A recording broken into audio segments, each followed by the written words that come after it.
Eu já... Pronto, ó, começou a gravação, tá bom? Então vamos lá. Bom, Ju e Dona Má, vamos lá. A pergunta foi, né? De que forma... vocês querem fazer a pergunta? Olha, a pessoa já tá... Eu tô super acelerada hoje, gente. Como eu tenho que levar o às 2 da manhã, então eu tô precisando ter pique para às 2 da manhã estar animada. Oh, meu Deus. Eu Nossa, tenho um dia essas que o horário... ciências aqui no Brasil tá bom, hein, ó, os trabalhos, né? Oi? Essas ciências no Brasil é um bom trabalho bem na hora certa, né?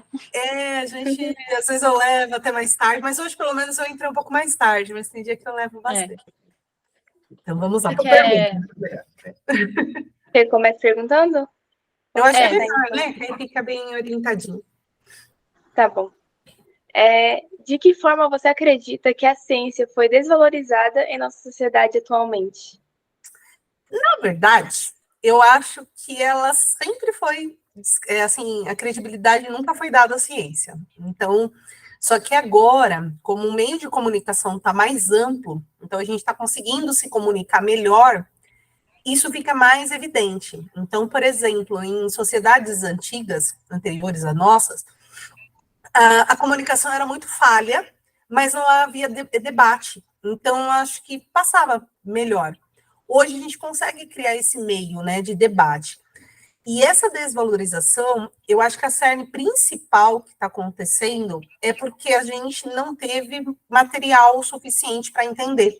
Então, por exemplo, quando a gente não tem nas escolas implantado a ideia de metodologia científica, desde os pequenininhos, isso atrapalha muito na fase adolescente, depois na fase adulta, porque as coisas começam a estar muito linkadas a senso comum, a crenças populares, e aí diminui muito a forma das pessoas conseguirem entender o que a ciência faz, né? Então, eu me pego muitas vezes assim, pensando, né? Quando... Hoje mesmo, eu estava vendo uma matéria que era a quantidade de refugiados que estão, de afegãos que estão no aeroporto de Congonhas. Depois de 2 minutos, passa uma matéria, a quantidade de pessoas que estão em situação de rua. Situação de rua é quase 54 mil pessoas, e eles estão recebendo, acho que quase mais de 3 mil afegães que estão parados lá no aeroporto. Aí, naquela hora, eu me fiz muitas perguntas. Eu falei, poxa, todo mundo vai dar suporte para os afegães, que está correto, porque nós somos um país que recebe. Mas e o nosso problema com o pessoal de situação de rua? E aí você começa a fazer cálculos, sabe? Tipo, quem está estudando isso? Como que isso vai ser feito? Então, quando você tem a metodologia científica empregada, rapidamente, você não fica machismo, porque o Afeganistão que tinha que ficar com seus com a sua sociedade perfeita. Os moradores de rua que estão tudo errado, que tinham que trabalhar. Você começa a olhar para essa estatística e falar, não, nós temos um problema. Quais são os problemas?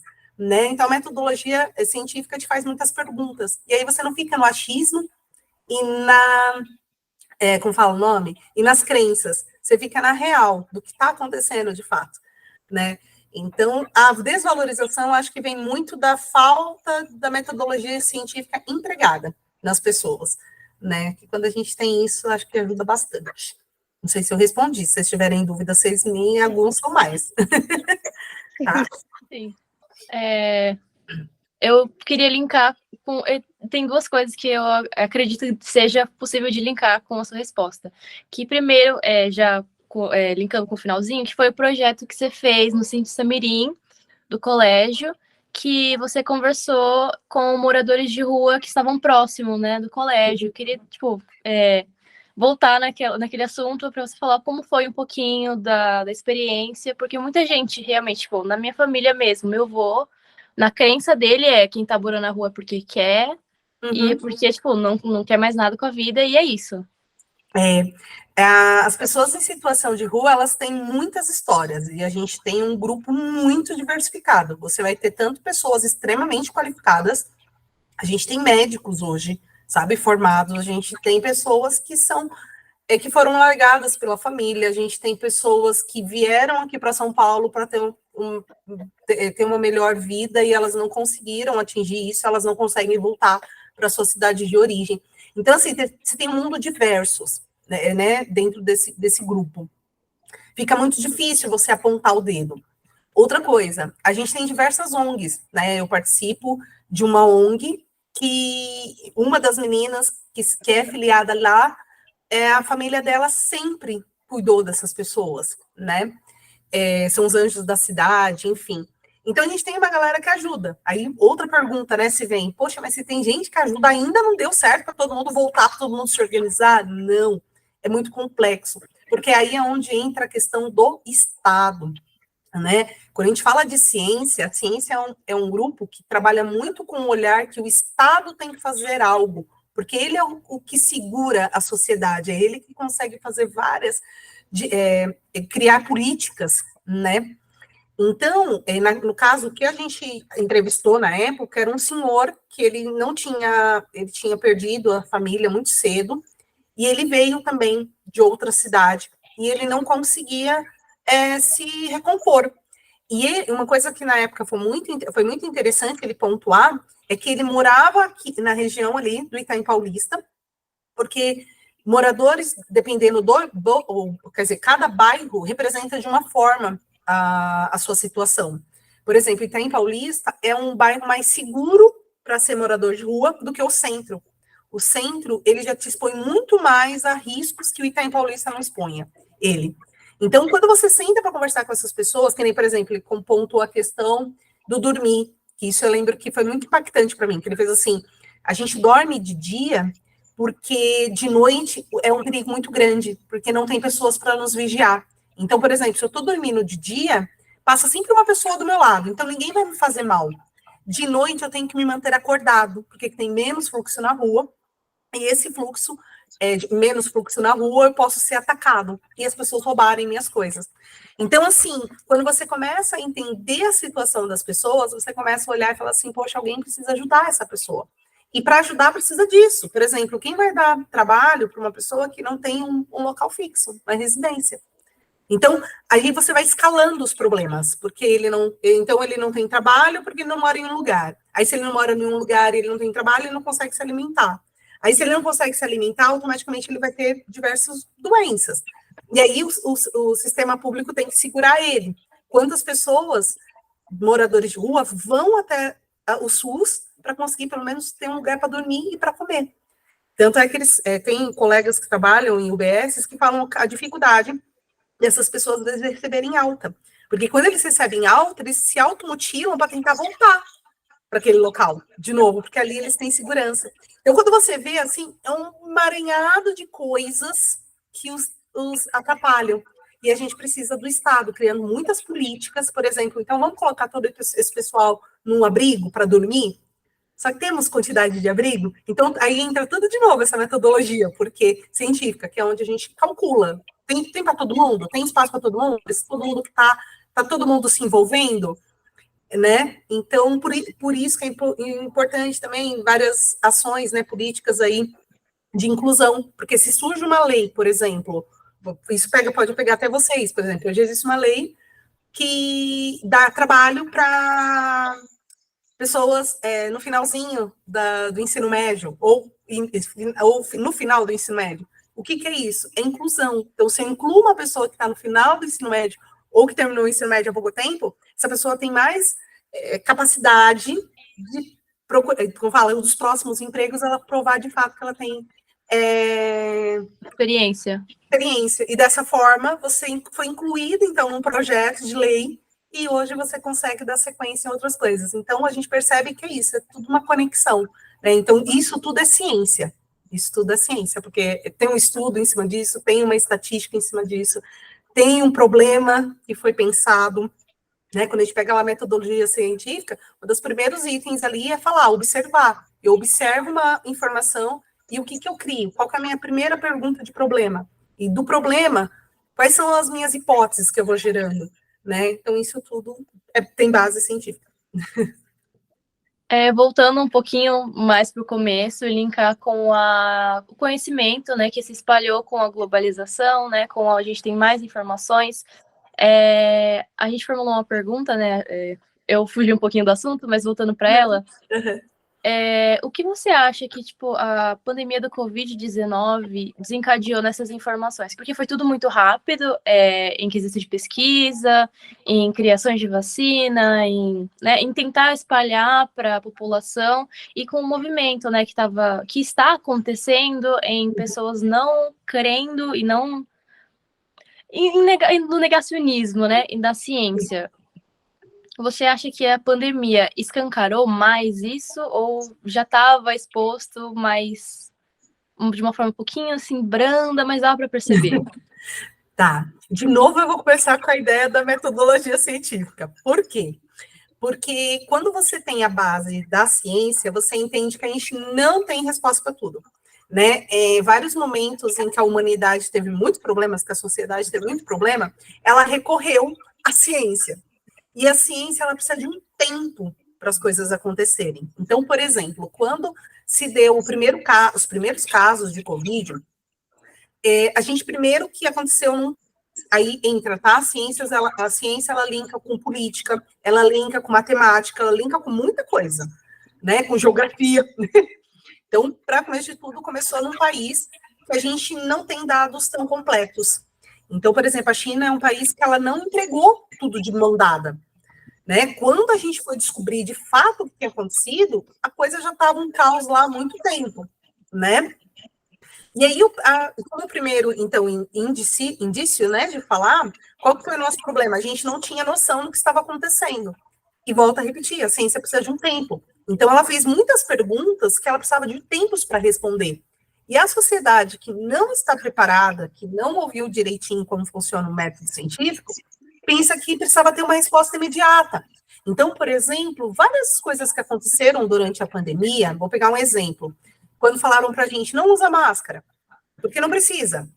O que foi feito? Foram feitos experimentos. Se a gente usa máscara, como que funciona a contaminação? Se a gente não usa, como funciona? Se eu diluo essa máscara, tipo, eu uso uma descartável, depois eu uso uma de tecido, qual a diferença que dá?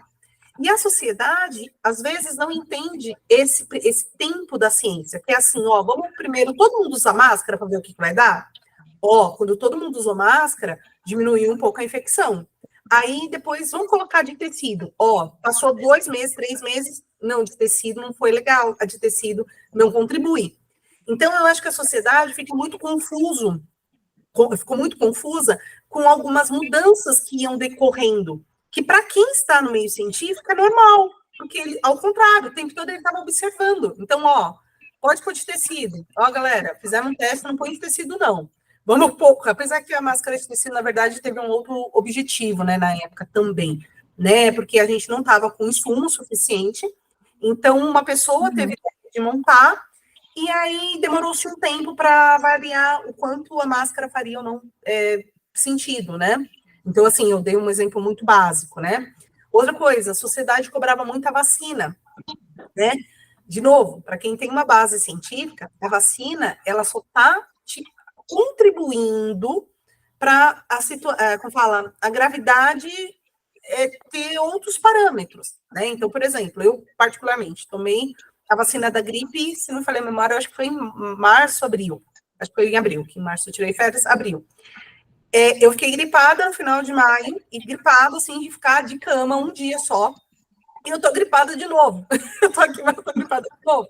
E aí você fala, mas você tomou vacina de gripe? Sim, eu tomei para que os meus sintomas fossem menor. Fora que eu não tô com o mesmo vírus e eu tomei a vacina. Então eu não preciso tomar? Não, toma, porque você diminuiu uma quantidade de vírus, né? Então teu corpo foi apresentado tipo 10 e agora você tá com 15. Então esses 5 aí que tá te dando, né? Então a sociedade também como não tem essa visão da metodologia muito completa, qualquer peso que caia sobre isso desvaloriza. E é isso que a gente precisa entender, a lógica, né? Conhecer um pouco da biologia, conhecer um pouco a fundo, né? Da biologia, da ecologia, da globalização num contexto, para que você consiga amenizar, porque a ciência ela não tem a resposta de tudo. Quem tem a resposta de tudo são as crenças e a cultura. Que é aquela que ela vira e fala, é assim que funciona. E ponto também, a resposta é mais ou menos essa, né? Mas é isso que a gente precisa trabalhar. Então, ela é desvalorizada em vários momentos, e foi principalmente no período, né, da pandemia, por conta disso, pela falta do conhecimento. E uma coisa que foi muito grave, em específico, que é bom salientar, em relação às nossas governanças, né? A gente precisa ter governos que incentive a gente para o bem. Então, naquele período, né, a gente estava num período dentro da nossa política, onde a gente tinha representantes governamentais que não defendiam. Então, você imagina, né? Tipo pai e mãe. O pai e mãe falou, ó, não toma essa água não, que essa água tá podre, né? Tá suja. Aí você vai fazer o quê? Vai falar, não, minha mãe tá falando, eu não vou tomar, né? Então, assim, por quê? Porque nós, em sociedade de verdade, como primatas mesmo, né? Nós dependemos de liderança. Todos nós somos liderados de alguma forma, né? E quando eu tenho uma governança que não como fala, que não compra essa briga, dá muito problema. Então, por exemplo, países que a governança comprou a briga, né? Principalmente como fala? Um que era liderado até por uma mulher, esqueci o nome. Nova Zelândia, eu acho que foi. Isso. Todo mundo lá se deu super bem, porque tipo, ela chegava e falava, vamos, gente, vamos tomar vacina mesmo, né? Vamos fazer isso. Então, a gente também precisa das lideranças para auxiliar. Então, a gente teve essa queda na ciência, porque a gente tinha pessoas falando um pouco mais. E fora a propagação de notícias falsas também, relacionada a tudo isso, que deu para perceber que aconteceu muito durante a pandemia, essa fase de quarentena que a gente teve. Sim, e isso é muito grave também, Ju, porque assim, que é uma coisa que antigamente era só fofoca de boteco, como diz o outro, né? Se a gente pegar o período, por exemplo, de revolução da vacina, né, que vocês já devem ter passado por isso em alguma coisa, eu vou revisar para o ano que vem novamente.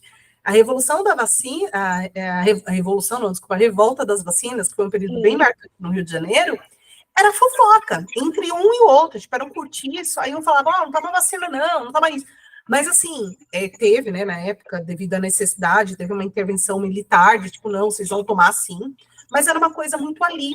Agora, você imagina você receber informações diversas, né, quantos profissionais às vezes até meio renomado mesmo, gravava áudio, gravava vídeo, né, então o médico X falou que não é, né, a gente teve também uma situação como essa, uma médica chegou em rede nacional e falou que tudo era uma papagaiada, assim. Então, tipo, aí você fala, aí as pessoas às vezes usam, né? Tipo, mas ela é formada, sei lá, na USP ou coisa parecida. Então, são pesos que não podem acontecer, né?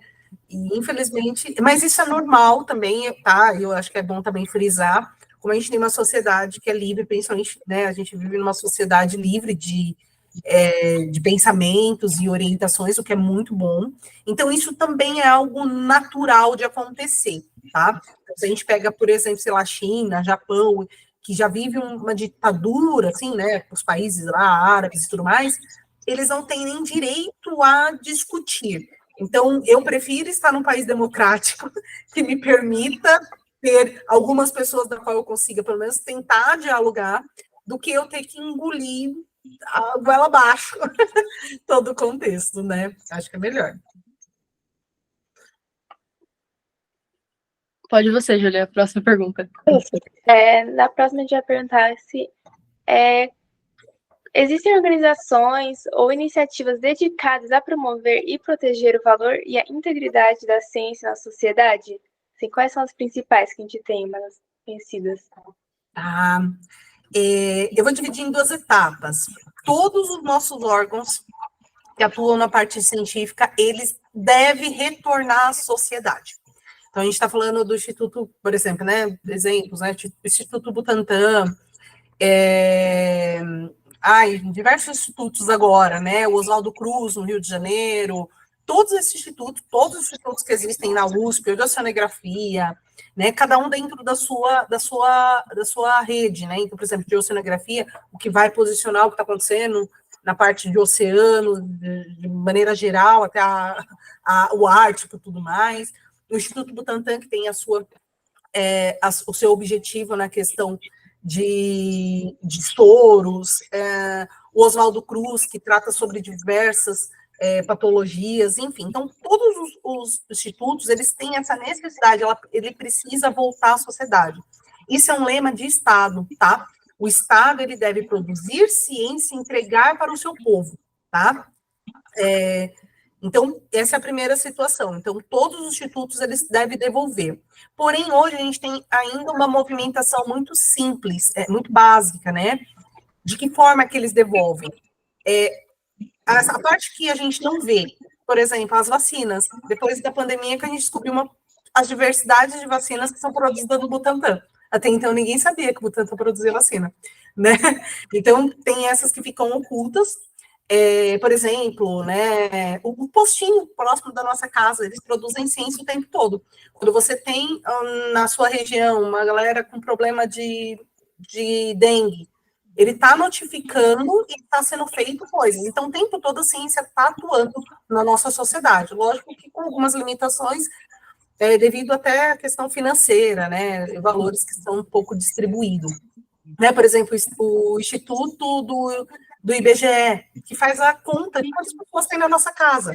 Parece bobagem isso, mas quando a gente ficou, né, acho que a gente ficou 3 anos sem essa contagem, 3 ou 4 anos, isso influencia demais em diversas áreas, inclusive o valor que o município vai receber para tratar diversas coisas. Então, todos os institutos estão contribuindo com a gente, de maneira indireta na ciência. Aí os movimentos simples, né? Hoje eu acho muito legal, diversos institutos estão fazendo atividades para as meninas, inserir meninas na ciência. E era sempre um grupo muito direcionado como falar, tentando, né, equilibrar esse negócio aí, né? O próprio Butantan, né, Ju, que você fez parte do projeto da doutora Mônica. Essa foi uma movimentação pequenininha que ela fez em 4 escolas até hoje, mas que ela conseguiu implantar em cada grupinho ali que participou a importância da ciência e a movimentação que ela faz. Então, de maneira direta, assim, né, as iniciativas ainda são muito tímidas. Eu confesso que eu acho que teria que ter mais movimentos. Eu acho que os institutos tinham que ser mais abertos às escolas e à sociedade, né? Mas ainda a gente precisa talvez cobrar um pouco mais, porque na época eu lembro que eu tive uma conversa com a doutora Mônica e eu apontei para ela. Eu falei, a gente não pode cobrar ciência quando as pessoas não sabem o que ciência é, né? Então, existe ainda essa falha. Talvez se as pessoas entendessem o tipo de produção que existe e tudo mais, as pessoas ficariam mais tranquilas sobre isso. Mas, enfim. Então, tem várias vertentes aqui. Você quer fazer a próxima, Julia? Eu já... Tem mais alguma? Posso fazer só mais uma que falta aí já. Isso. Na sua opinião, o que podemos fazer como indivíduos para ajudar a reverter a tendência de desvalorização da ciência na sociedade e promover sua importância e relevância? Então, hoje eu acho que vocês já são privilegiadas de estar. Eu participei de uma palestra há umas 4 semanas atrás, e eu ouvi uma coisa muito bacana da palestrante, que ela falou assim: eu tive o privilégio de ter tido boa educação, ter frequentado os melhores lugares e ter conhecido muitos lugares importantes. E eu preciso devolver isso para a sociedade. Então, eu acho que a gente só faz alguma movimentação como indivíduo quando a gente promove algumas revoluções. E que elas não precisam ser muitas. Elas podem ser pequenas, porque é de pequeno em pequeno que tudo que a gente consegue ter alguma referência. Tudo quando a gente pensa em fazer algo de maneira grande, a gente não vai fazer, porque quando você começa a pontuar coisas, você fala, ai, mas isso aqui é ruim, não, mas isso aqui também não vai dar. Eu preciso de mais tempo para isso, né? Então, eu acredito que são pequenas revoluções. Então, por exemplo, os movimentos que foram feitos no período do projeto Cientista Mirim, né, eu brinco e falo, já aconteceram de pessoas me questionarem, Bruno, o que ficou faltando? E aí eu falo assim, a única coisa que me dói no coração foi nunca ter levado a galera do Cientista Mirim para uma feira de ciência, para um lugar onde ela pegou aquele projetinho que ele fez e mostrou para alguém, né? E então hoje eu acho que é a única coisa, mas eu não posso desvalorizar os movimentos que foram feitos. Então, por exemplo, se hoje as perguntas estão bem elaboradas, foi porque de alguma forma alguém já ouviu alguma conversa do projeto ou participou do projeto, sabe? Então, eu acho que é isso. O que a gente deve fazer são pequenos movimentos. Então, por exemplo, hoje, é pegar esse material e falar assim, ó, peraí, será que eu não posso pegar um dia, pedir para a professora lá do, sei lá, do terceiro, quarto ano, ou do segundo ano, para mim conversar 2 minutinhos com as crianças sobre, como fala, sobre ciência, sobre método científico com criança, e fazer algo assim, um movimento, porque daqui a pouco vocês saem do colégio, né, principalmente a galera, por isso que eu perguntei em que ano vocês estão, né, porque daqui a pouco vocês saem do colégio, e daqui a pouco, eu não sei dizer para vocês, mas talvez o grupo que teve o projeto comigo já vai estar exterminado aí, porque a galera tudo está saindo, e aí que legado que foi deixado, né? Outra coisa é no nosso dia a dia como sociedade. Então, às vezes, você vai num lugar e você está vendo uma coisa extremamente errada e você não fez nenhum movimento, sabe? Por exemplo, sei lá, tá sabendo que 3, 4 pessoas da região estão com dengue, né? Poxa, pode ir lá no posto próximo e falar, olha, vocês estão acompanhando o que está acontecendo? Então, é usar o conhecimento científico como um meio de transmissão de informação, né? Ou, por exemplo, sei lá, a pessoa tá com dengue, tá com a doença já, né? Falar para a pessoa, você me dá licença? Eu poderia dar uma olhada poderia contribuir olhando o seu quintal? Né? Então, tudo isso parece pequeno, mas você está ajudando a outra pessoa, né? Eu constantemente aqui, né, onde eu trabalho com boas práticas. Então, é virar e falar, meu, tá com um problema aqui? Vamos lá, vamos sentar, né? Na semana retrasada, sexta-feira, não, foi retrasada, sexta, dia 4. Eu dei uma palestra para os pós-graduando aqui do hospital que eu trabalho.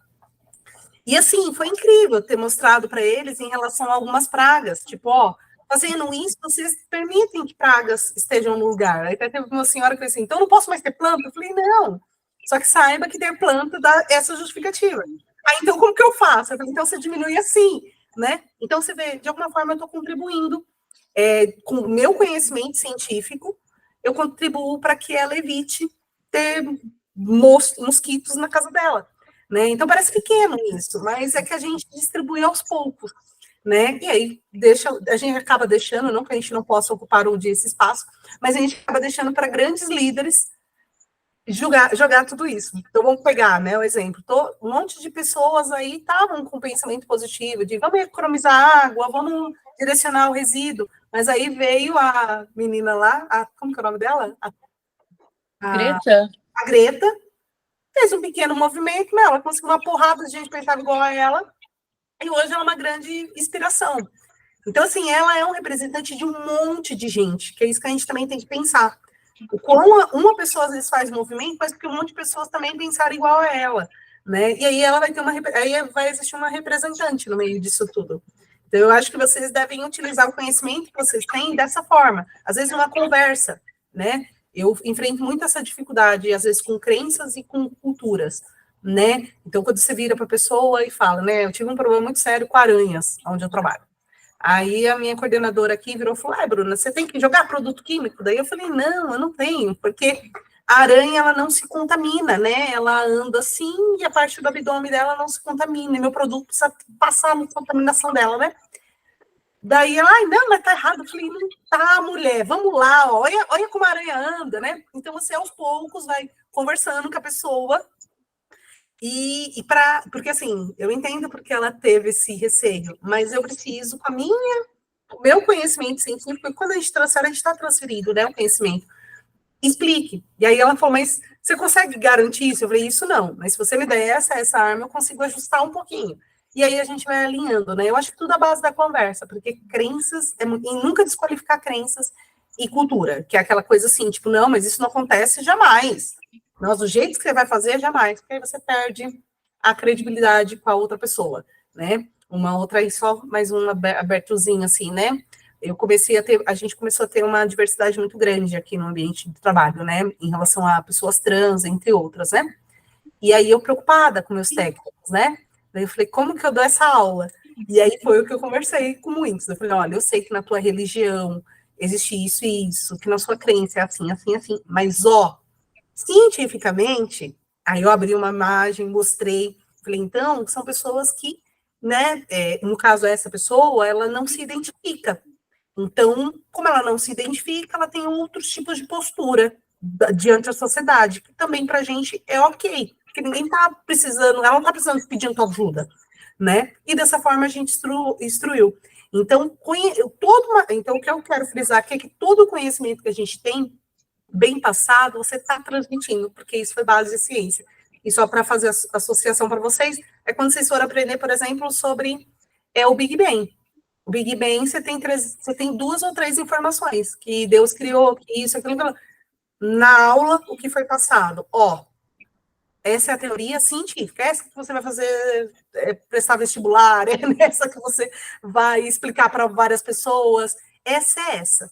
As outras que você recebeu dentro da sua cultura, dentro da sua religião, é algo que você tem que usar, mas não dentro da sala de aula. E não numa hora que você vai responder um vestibular. E não quando alguém te perguntar e essa pessoa não tiver religião nenhuma. Então, o que você tem que explicar? Olha, na base científica eles falam isso. Então, é isso. Eu acho que vocês têm conteúdo suficiente para fazer uma revolução. Micros revoluções. Eu acho que é essa a fala. Então,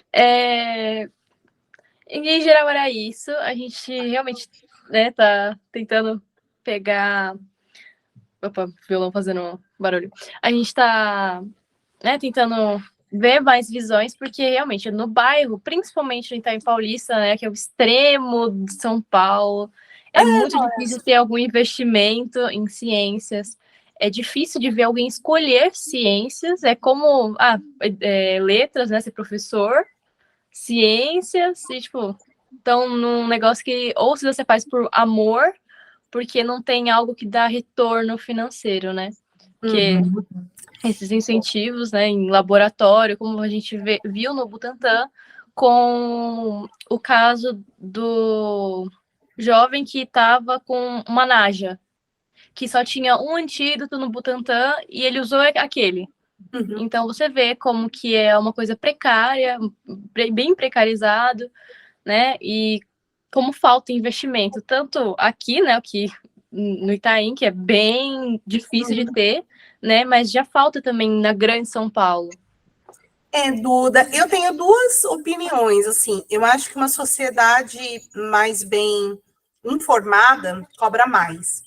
E a gente tem que entender que nós somos o povo que cobra de quem está lá trabalhando para a gente.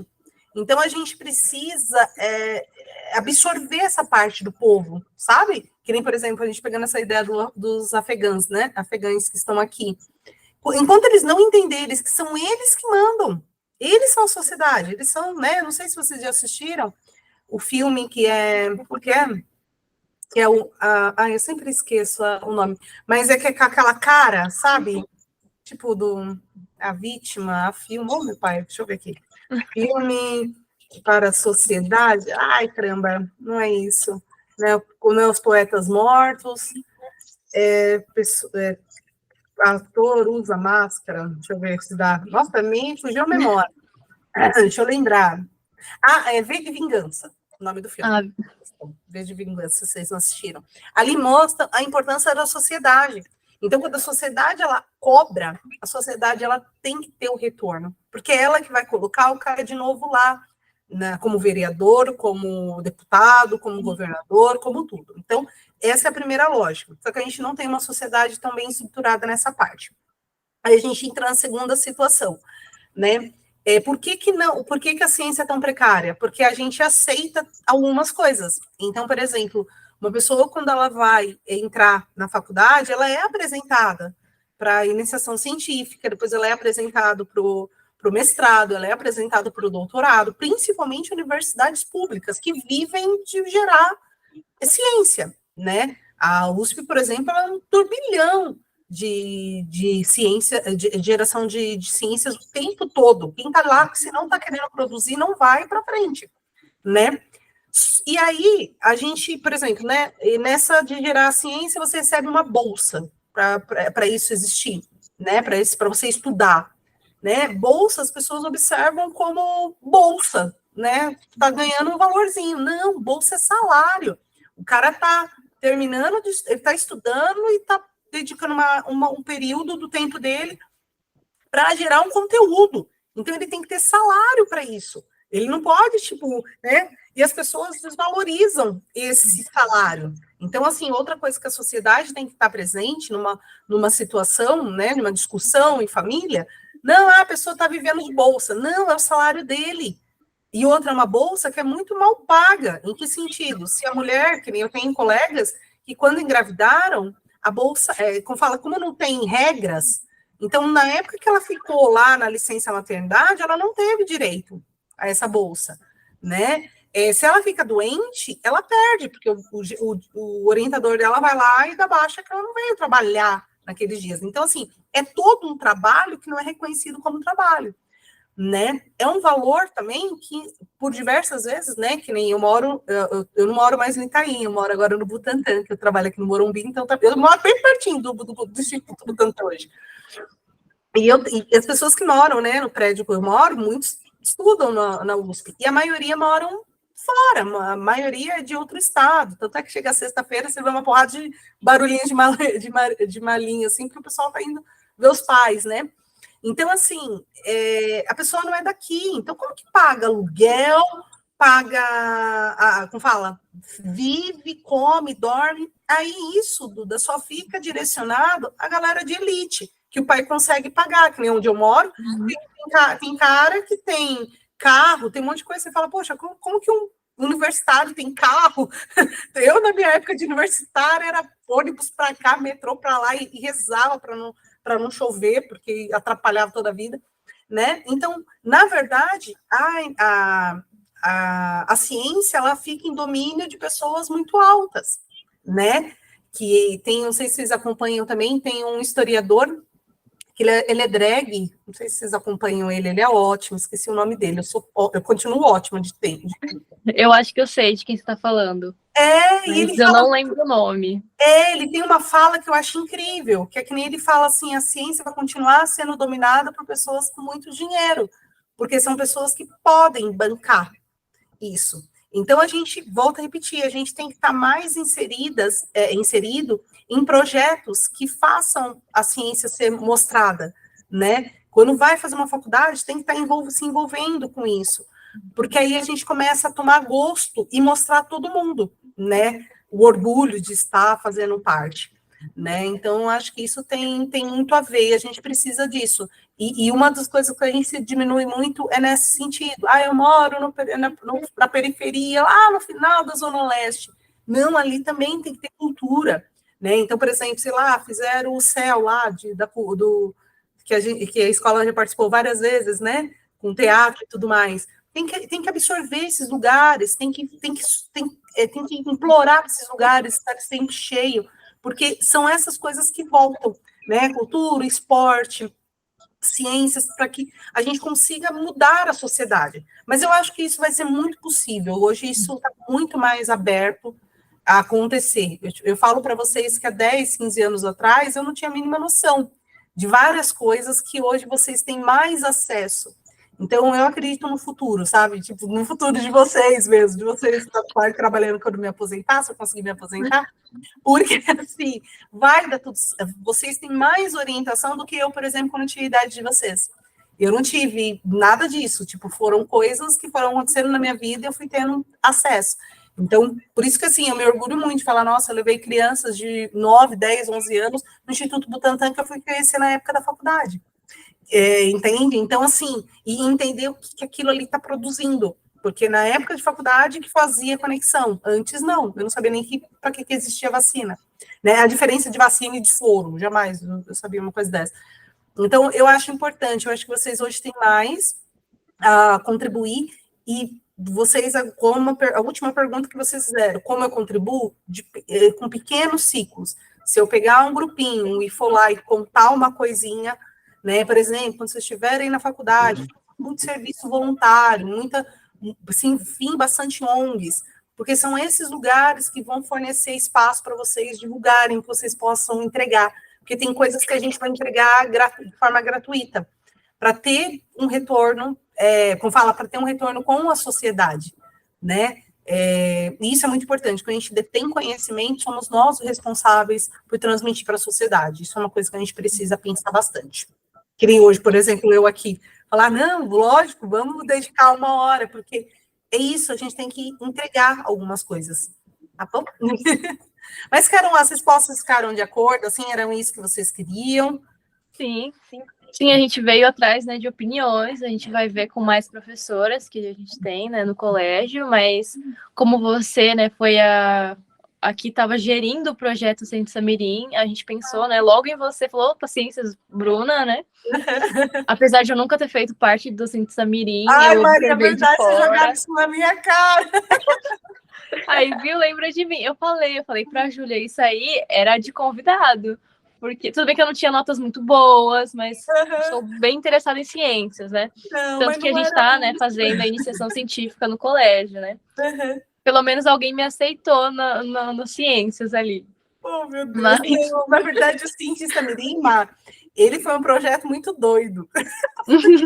eu percebo que eu conversava com quem estava dentro e era uma loucura, né? Tinha trabalho e era visita e... Não, eu te falo que foi muito doido. Eu vou até parar a gravação, meninas, porque agora acho que a professora... Foi um projeto muito doido. Em que sentido?